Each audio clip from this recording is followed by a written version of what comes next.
mahalle bizim, bu sokaklar savaş alanı. Gözlerin kırmızı, adrenalin zirvede, kalabalık içinde yalnız ölüm peşinde. Her adım tehlike, her nefes bir kumar. Düşmanlar pusuda beklerken karar. Zincirleri kırdım, adadım özgürüm. Geçmişin izleri, geleceği ölüyorum. Bu şehir benim, kanımda akıyor. Korku yok içimde, yüreğim yanıyor. Ateş yapıyorum, gökyüzüne yükseliyor. Dumanı soluyorum, ruhum yenileniyor. Bu benim hayatım, bu benim kavgam. Düşmanlar gelsin, meydan okuyorum. Sokak lambaları yolumu aydınlatıyor, karanlıkta ölüyor. Gölgeler beni takip ediyor, dostlar yanımda, sırt sırta verdik. Bu savaşta hep beraber yürüdük, yalanlar, ihanetler beni durduramaz. Kaderim elimde, kaderi yazabilirim, korkusuz yüreğim her engeli aşar. Hayatın zorlukları beni daha da hızlandırır.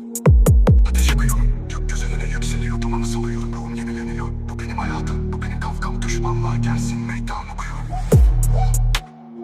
Duman dağılıyor, gece bitiyor.